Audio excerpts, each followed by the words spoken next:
This is Pitch to Pod with WSL legends Nikita. Guess who's back again, Parris. And Jordan, back once again. She's the Renegade Master, Nobbs. Every week they bring you topics straight from the pitch to this podcast as we discuss the biggest talking points in the world of football, the WSL and beyond. This week, you're the ref, England, and we're sending some big love. Before all that, though, we've only gone and got the Liverpool skipper. Yes, fresh from that weekend, that win in the Merseyside derby. We talked about everything from being a captain to the FA Cup to what the season has still in store for this Liverpool team. But of course, there is only one really awkward place to start.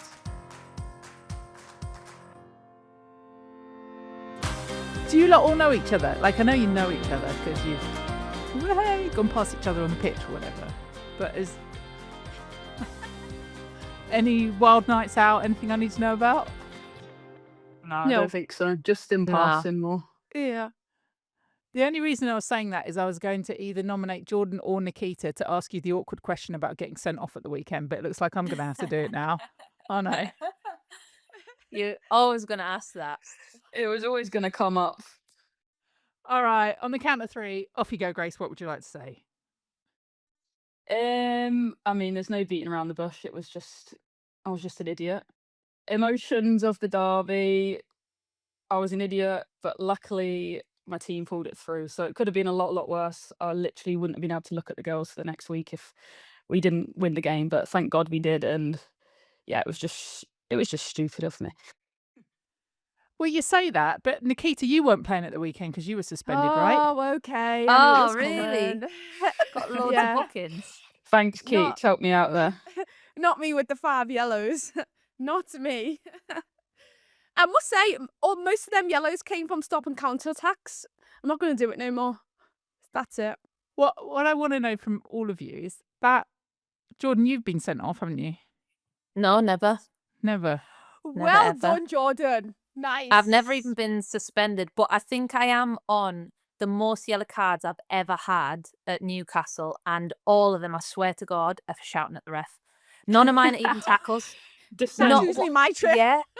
Not one of mine are for tackles. It's quite embarrassing, really. So I'm like, every game, I'm like, Jordan, and like the girls would be like, Jordan, remember? And I'm like, right. And I just have to like zone back in. But yeah, Keith, I thought yours would have been more for that. Not like a Grace one. Literally, not like a Grace. I literally think only one of them yellows was for arguing with the ref. Thing I was going to ask is, obviously, Jordan, you've never been sent off. I'll cut my last admission out. But that point, Grace, when you go into the dressing room, is that what most of the fear's about? Because you're leader of this team, right? And you're going in there, and they did hang on, but in such a pressurised moment as well, what that could mean for the team. Yeah, no, obviously walking down the tunnel, like, I knew that I'd screwed up big time. Like, straight away, as soon as I'd done it, I was like, I'm an idiot. But that was my first time getting sent off. So, like, I didn't really know what I was, like, meant to do. Like, I just went in the change room, was, like, fuming at myself and just the situation.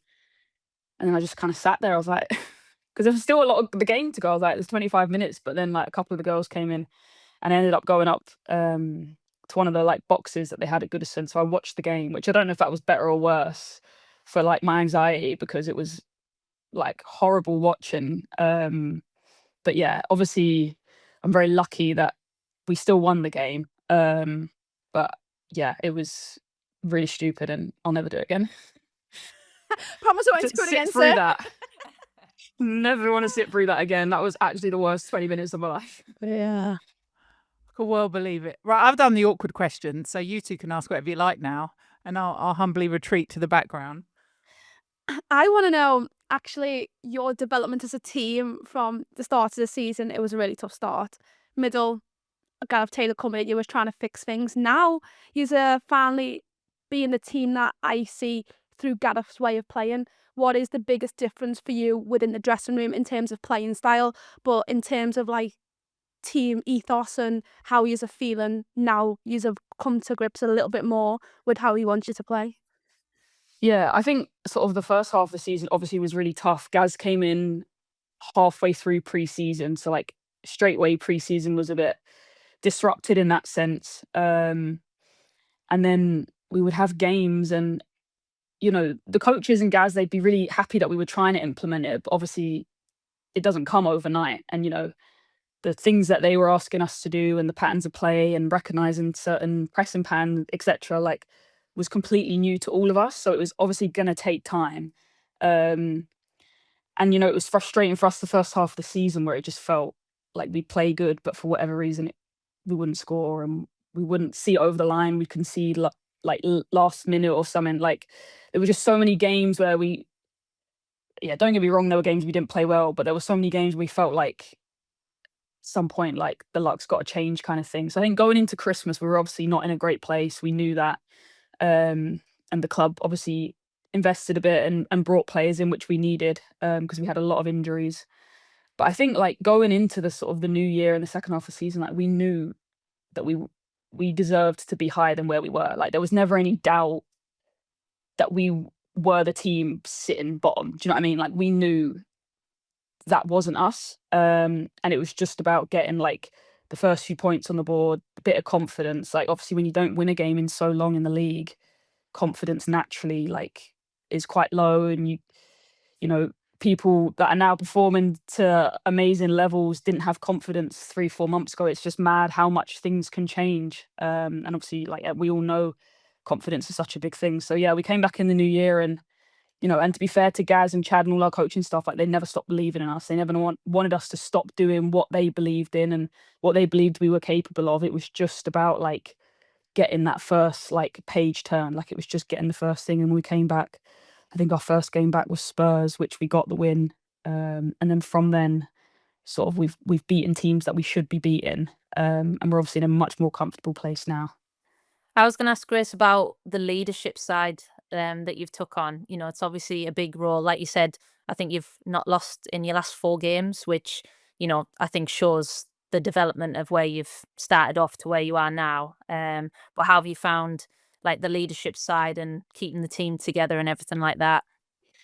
Yeah, I mean, it's been tough. Like even captain and stuff aside, like it's been a tough season just as a player. And then obviously with the added stuff of being the leader and that, it's been really tough. And when Gaz came in, obviously we'd lost Fahi through retirement, and Tay, obviously she left. So that was like our captain, vice captain. So we all knew it was going to be like sort of a fresh start in that sense. And obviously Gaz ended up picking me as captain and a few of the other girls to be sort of a leadership group. And, in the first half of the season, like it's so tough, like to keep rallying people and to keep, come on guys, keep believing. And, I found as captain, it was like, and I'm sure managers feel the same, it's like when do people just need a bit of love and a bit of like, come on, it's going to be okay. And when do it sort of, am I like, right, come on guys, like pick it up now. Like in training, it's like finding that balance, like when do we support each other and when do we demand of each other? Like, and I think that's something that I found, like I've learned, especially on the job, like learning my players and learning my teammates and how even I react to situations. It's very much been like a learning on the job situation. But I'm really, really fortunate that I have such a lovely team. We don't have divas, we don't have egos, which makes my job obviously a lot easier. And yeah, it's like, obviously it's been tough, but like I always had the belief it was going to change. Like I never doubted that we were going to go down. We were going to be sat at the bottom of the table, the bottom 2, wherever it was at the end of the season. Like I never doubted it, and I believe the coaches never doubted it, and the rest of the girls never doubted it, which I think really helps. Sorry, obviously things start to go wrong when people start to not believe, but I don't think we ever felt like that, which really helped me and the team in general. Away from this podcast, I privately had chats with different players in the league about how you as a person have coped with, it's not just clearly what's been happening in the league, but off the pitch as well with Matt Beard. That all affected so many people across the game. We don't have to talk about it. I know you've spoken at length about Matt, but do you feel you've grown as a person too? And that sounds like a bit trite, a bit silly to say that, but what I mean is you've had to deal with so much stuff. I don't know how you do it. And then the relentlessness of playing the next game and the next game and the next game. It's not just physical, it's that mental toll of it too. Yeah.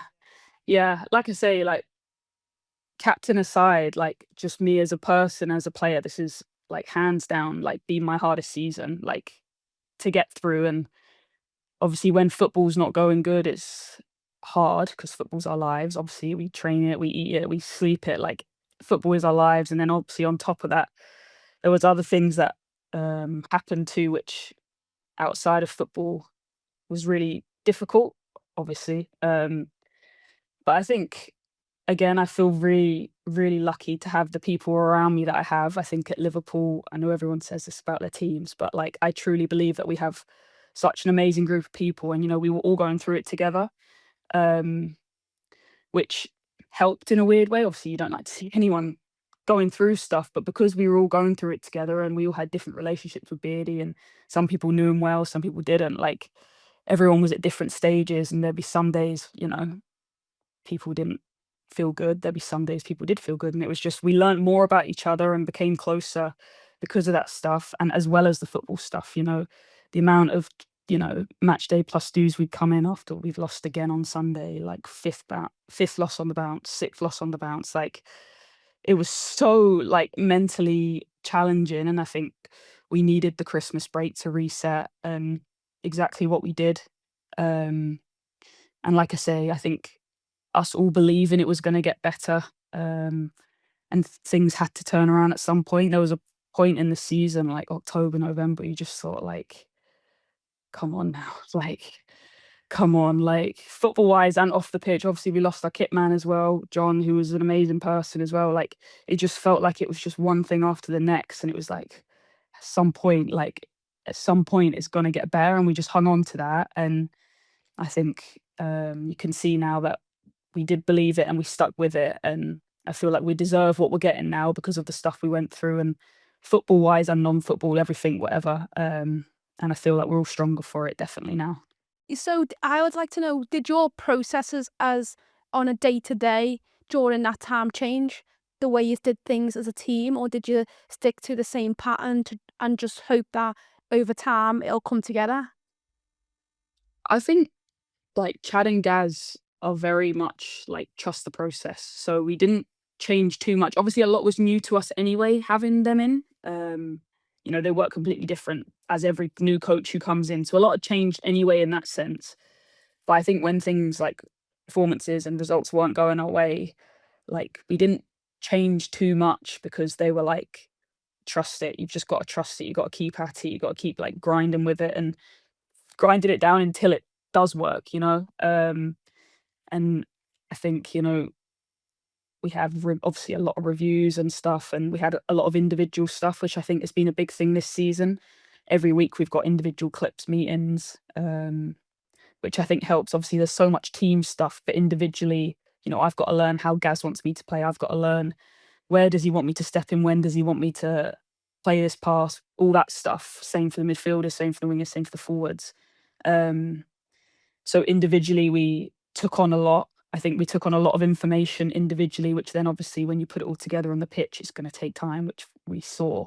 So I think that was maybe one of the biggest difference, how much individual work we did on and off the pitch. We do a lot of like extras after the sessions with coaches who do, it's not just, pinging a ball to each other. It's like, no, you're here to do this drill for an extra 20 minutes today. And then the same in the classroom, watching clips. So I'd say that was probably one of the big differences that I've had. I've never had so much like individualized work and sessions in that sense. But for overall, I'd say like we just stuck with it, to be honest. And like I say, I think Gaz, that's one of sort of the hills he'll die on, like trust the process. You just got to keep going, it will come, that kind of thing. And obviously we've started to turn the leaf now. Without it sounding cringy, like you should be so proud of yourselves, because I think with football, we spoke about it on the pod before, like for an example with me, I lost my nan and granddad when I first went to Arsenal, and I think football can be good and bad because it can be your escape, but then also it's so physically demanding, and I think people forget that it's not just, you don't just go into work and kind of sit down and go through the emotions. You have to physically, mentally be at the top of your game, and football happens that quick that you have to juggle so many things, and I think we've all been there where something's happened off pitch at some point in our lives, and it's kind of that, how do we bounce off each other to actually help each other? So yeah, I think it's so crucial that a team does that, because if you go it alone, it's just a downhill spiral, really. Yeah, no, 100%. And especially like you say with our job, it's a physical job where you need to sleep, you need to eat, you need to rest. But when you're going through stuff, it's quite hard to do that. You can't necessarily do what you usually do. You can't get 9 hours sleep. You can't eat 3 really good meals a day because, you're all going through something. So that obviously affected us as well. But like you say, the best part, my favorite thing about playing football is being part of a team. Like, and that's times like that. I was so grateful to have those people around me.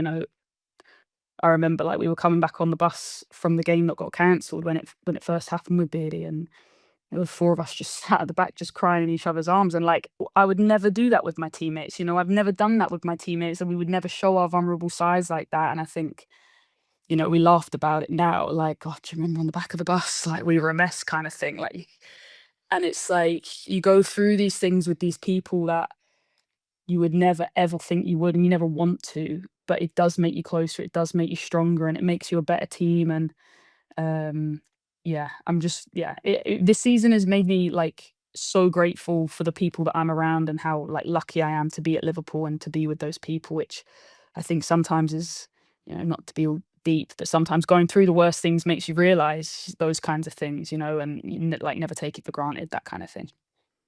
And it's so important that you two have just had that conversation. You say cringy, Jordan, but it's not at all. The fact that you are proud, I think all 3 of us sat here listening to you can absolutely see why you're captain of this great football club. You got the FA Cup, then these big games to round off the season. What's the target? What's the hope? What's the dream? Yeah, so we got Charlton this weekend. Obviously, I'm suspended because I was a bad girl, but Not you being a bad girl. What is it? One yeah, game? Sorry, Grace. yeah, What is it? One game? No, it's 1 game, yeah, because it was 2 yellows. Again, like I've never been sent off, so I was like, does it roll over to the cup? Am I in the league? Yeah. Like, I don't know how this stuff works, but it's this weekend, yeah. But yeah, obviously we got Charlton in the quarters. Obviously they're sitting like top of Championship, so it'll be a really, really tough test. They've had a great season, and it's away at them, so it'll be a really tough challenge. But I think from the season we've had, Daz has been very blunt with us, like, we're here to win the FA Cup kind of thing. I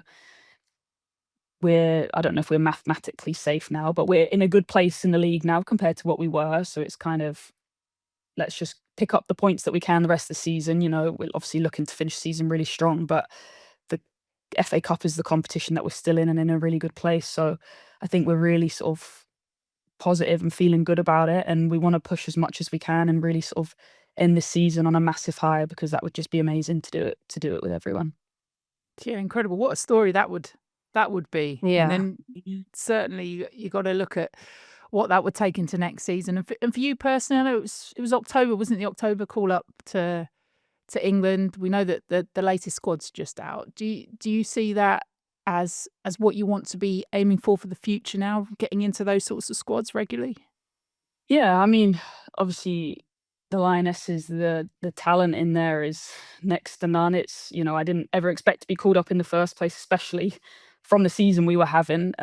We weren't playing great, but I, feel like despite that, I was still managing to put in like decent-ish performances. So it was nice to get the call up in the first place. And obviously I went to a couple camps, and I'm on standby for this one, but I think there's 6 centre-backs who are obviously playing for top clubs, playing every week, and have been top centre-backs for so long. Like, the competition is crazy. So I feel lucky to have even been there, kind of thing, which was really nice. And obviously, I know the World Cup's next year, and that would be a massive competition. And it's been a privilege to be there, and hopefully, it will happen again. But at the same time, I understand the situation. I understand there's so much competition and amazing centre backs who play. And so yeah, that's kind of this where I'm at. But it was nice to sort of be there and see the environment and play alongside sort of the best players in England.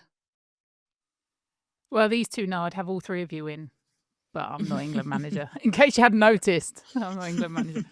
Grace, you have come on and answered all the questions that I think quite a few people would run from, and you've stood up and you've done it, and effortlessly, like a seasoned pro. So well done on what you've already done up to this point this season.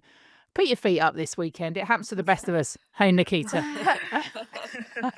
Someone didn't want to make the big travel to South London, eh?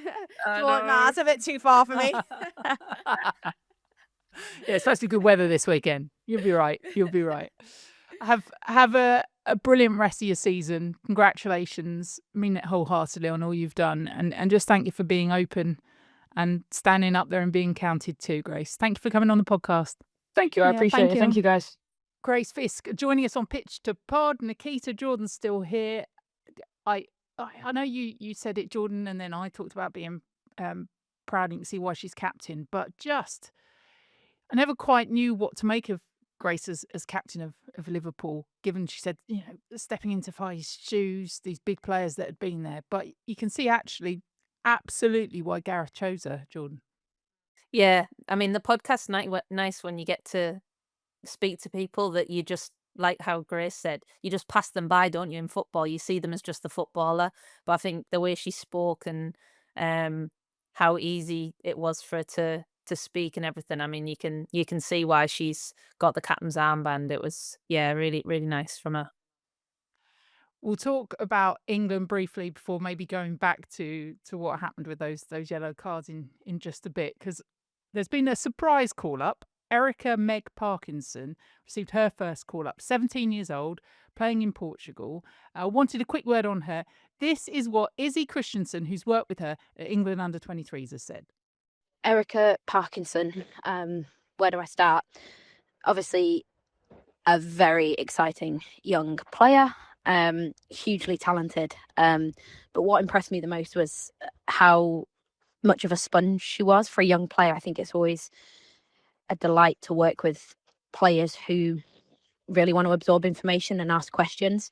And you can see in the way that she asks questions, she's got a really high level knowledge of the game, which I would imagine is one of the reasons why she has earned a senior call-up at such a young age. We've seen that game intelligence playing for the under-23 side, and at her club side in Portugal, she takes on a lot of responsibility in terms of like leadership, even though she's so young. Seeing clips of her play for her club side, you can see that she's got so much maturity about the way she reads the play. She's technically so tidy, so clean, which again is another reason why I think she's earned a call-up, because again, quite often with young players, they have to refine their technical details to be able to be competent in a senior training session. And obviously Serena and her staff have seen that she's going to be able to do that and cope with the demands of a high-level senior training session, which is the first step for her. And she has a very unique talent, which is receiving the ball on the move. I don't think I've seen many other players like her in the women's game who can receive the ball in such tight spaces and wriggle away from pressure. She could play anywhere in the midfield. She could probably play anywhere in the front line, really, depending on the system. But yeah, super bright, fresh, young player, wonderful work ethic, wonderful attitude, and she's been a delight to work with in a short period with the under-23s. And obviously this is a huge honour for her, delight for her, and hopefully she enjoys the experience and integrates herself into a terrific group of players and smashes it. Yeah, but what a wonderful achievement at such a young age, and wish her all the best. England call up, I mean, for all three of you, Grace not being there, you two, again, I still harbour hopes, it's going to happen. But it's a real key period, isn't it? Because it's towards the end of the season, like another break in the domestic stuff. It seems like it's been proper stop-start this season. I don't know whether you two have felt that, because clearly you've still been playing, but like the league hasn't felt like it's got into a flow. I think that's just because the league has just got a short amount of games. I think 22 games in a season is very difficult to span over, 8 months, is it? Maybe a bit longer. But for a 17-year-old to be called into an England camp, you must have something special. Like, I don't think Serena just gives away call-ups so easily. So, I mean, I can't say I know much about Erica, and I can't wait to see her if she does play. And hopefully she has a bright future. But she must have shown something special to be called up. Is she one of the youngest in a while? Yeah, if she 70, gets a yeah, debut, yeah, by a long 100%. while, she will be. Yeah. Yeah. Yeah. What Amazing. would you say to her? Just enjoy it. Be a sponge. Soak up everything. Like, I know she'll have a lot of nerves because you're going into a footballing environment where probably some of your heroes are within, like people that you look up to, aspire to be like. But just go and be yourself. Honestly, no pressure. Go be yourself. Enjoy it. Smile, and take it all in. Because you've obviously got the talent. So just go and show it. Express yourself. There's not as much pressure on you as well when you're younger. You know, you're allowed to make mistakes. Your expectations aren't too overly high. So I think when you go in and you're younger, you kind of have that little bit of freedom on the pitch to express yourself a little bit more, you know, because you still learn and you're still developing, you're soaking in, like Keith said, all the information. So yeah, probably nervous that first day going in, definitely. 100%. That will be heart night beating out the before chest, camp. like boom, boom, boom. You're not sleeping. The No. night before camp, you're not sleeping. Like, honestly, even for someone who's 17, never mind someone who was 21, 20, no matter how old you are, that night before your first camp, there's always the nerves. Well, it's up to, people like you to put an arm around her and just check she's okay. Although I'm sure all the wind-ups would happen. Would you rather that? Would you rather feel like you're part of it by someone putting in a, quite a tough challenge early on, a leveler, as it were? I honestly believe within the Lioness environment, they have people within there that will make her feel so comfortable straight away. It's an environment when I went back into, I felt like I'd never been away. And that's because of the people that's within it. So I don't think the nerves will be there because she doesn't know what's to come. But I believe once, after her first day with the girls, she'll feel right at home. I have no doubt about that. They've created such an amazing environment within the team. And that's shown on and off the pitch, the results, the performances, tournament after tournament. And she'll just feel right a part of it. And she's been with the under 23, so she'll know the schedule. But all she has to do is be herself. That's what I do sometimes, and maybe not always. Right, we've got your favourite topic next, referees. And I'm bringing this up. Obviously, Grace was talking about, yes, she shouldn't have done it. And I don't know, that slightly unnerved me because I don't know what she was going to say, but she owned that moment, said it shouldn't have happened, and how she let her team down. It sort of divided the internet. And this was, if you haven't seen it, was a second yellow Grace Fisk was shown for retaliation. You can see it somewhere if you want to. But I was talking to someone who should remain nameless who was in the studio with me, so it's one of two people, about referees. Oh, wow. We were talking about referees and whether they should be graded. So there's this, the Premier League have got their referees, and then obviously some of the so-called better referees are then dragged onto VAR as well. So then the pool becomes a bit shallower, lower down, and then you've got the fall, then the fall, then the fall. And this person who shall remain nameless said that high-profile WSL games should be seen against, say, a really top championship fixture in the men's game. And so if you've got a big derby on TV in the WSL, then that should have the highest possible officials available. So you stick men, women, all in together, all the officials into one pot, and you pick the best in a sort of a grading system. I know it's difficult for both of you because you're both playing the game at the moment, but do you think we need to look at, you want to support the growth, right, of officials through the game at the same level, but the WSL is on such a global platform now. The players are of such quality as you are that you just need, it's bringing everything up to one level. Instead of this focus on technology, let's get the best officials that we can. Yeah, I can agree with that. I don't know if I feel like a grading system. I feel like a grading system based on performance. I don't feel like a grading system based on what game is coming up. So whether it's a derby or whatever it is, the best referees should be within every single game of the WSL, Championship, Premier League. These are the highest performing leagues within the system. So it's so important that you have the best of referees. I think what frustrates me is, I mean, how long have we been in the game, Keats? 15, 16 years. I don't understand how the investment has gone up so much, but yet we don't have full-time refs. Like, I don't understand that. I don't know how hasn't someone looked at it and gone, we need to invest in these refs so they get the grading, the full-time support, the analysis of it, what did you do well that game, what did you not do well. I'm not saying they don't go over stuff like that, but if they're not full-time, it's only gonna hurt us, really. Someone has to look into that and invest in that part of the game and show the refs support so we do have that level of standard. I know the intention is there for that all to happen. I guess the question is, how do you bring more women through to referee and officiate in the game? Like, we want to see these opportunities open up, but then at the same time, how do you make sure that you're only going to get the experience if you're doing the so-called bigger games, aren't you? If you are exposed to, 1 week you might be refereeing in front of 1,000 people and then suddenly you're in front of 50,000 at the Emirates.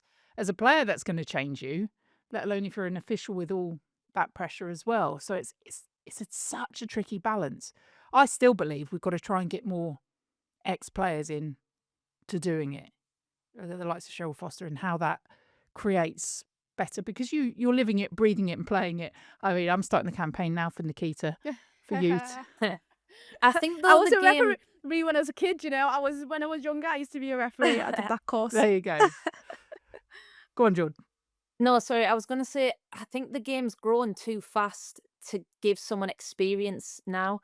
They have to be ready. Like Jordan said, you cannot be learning on the job within the WSL, within the Women's Champions League. That is not a place to be growing someone's confidence or their ability to be a better referee. That cannot be. Yeah, they do have people watching them and rating them as well. But I guess it's all how you approach it. I was at a non-league game this week, and the fans, some of the language directed at the officials, you're like, who would be an official? Who would be it? I'm not saying No. you're doing that to them, Nikita. I'm not saying that. No, but honestly, I agree. But I mean, so you've got to some create of these that environment, environments, haven't you? Yeah. You've got to create an environment where players, managers, officials can calmly all sit down and say, because there's stuff you'll do wrong in a game and you'll hold your hand up, but they've got to feel like they're safe in that way of saying it and talking about it. I think you're right. Otherwise, how does anyone ever learn? We all need that that moment of reflection, don't we, to judge it. More money. That's what we need. I mean, just generally, but yes, into the game. The game now is at such a level. It's how we started this conversation. Look at what you're doing on the pitch. Look at how well you're performing on the pitch, and everything has to rise with that. It's what you as players deserve. It's what the game now deserves. It's just how quickly can they get there. Right. I have talked for a very long time, but there is something I just wanted to touch on, and I don't want to end on a sad subject. But Keats, your skipper with this injury at the weekend, how do they describe a multi-ligament injury? Kosovare Asllani. How is she? How are you all sort of supporting her? She did that really moving post on Instagram, didn't she? Saying that it kind of given her everything, and she'd just been not had this moment, and now to be going through it. No, yeah, and Kosovare Asllani is such a huge figure within the game, and I think the legacy that she built was never built just on, her alone, her resilience, setbacks, everything she's overcome, and this is just another one of them, and it's such a big one. And I feel like when I read her post, my heart just sank, because I feel like she's been through so much to get to this point. Trials, tribulations, ups, downs, heartbreak, setbacks, and I feel like right at the end of a game, 97th minute, and when you see someone go down like that, and holding, clutching a knee, you just don't get the best sense of what it's going to be. You already probably know what it's going to be without the results even coming out. But I feel like there's no one stronger than this woman. Like, she has been such a leader, such a captain in the team, and I feel like through all of this she'll grow even more as a person, and that'll be amazing for whoever is around her within that time, because she's got so much wisdom, so much understanding, and to be able to reflect in such a short space of time just shows the person that she is. And yeah, we're all behind her, the club's behind her, and we just wish her all the best. And she has to do what's right for her, for sure. Absolutely. Absolutely. Right, you two. Although, just to leave it on a down note, the inspiration that is what she's going to do next. Grace Fisk, as we were hearing to, and you two, of course, every weekend that I get to chat to is my little dose of inspiration. No WSL this weekend, FA Cup quarterfinals. Doing anything, Nikita? Are you going to watch Jordan in action? Yeah, of course. I'm going to be there. Nottingham Forest, WSL 2. It's the old every game a cup final now, Jordan, isn't it? Every game, yeah. Just another game. Just another day. Another day. It's Yeah. all right. We're Why manifesting not make it it still. exciting? Too right. Thank you Yeah. for that. Thank you for making it, for the neutrals, exciting. If you have a question for Nikita or Jordan, get in touch using the hashtag #PitchToPod. Who knows? They could be answering it on this show. I'm off to see who we can get on next time so I can ask some more awkward questions, because, I really enjoy it. It really is my favourite thing. And I won't regret it now and think about it for the next 10 hours. Whilst I do that, enjoy your week, you two. Thank you. Bye.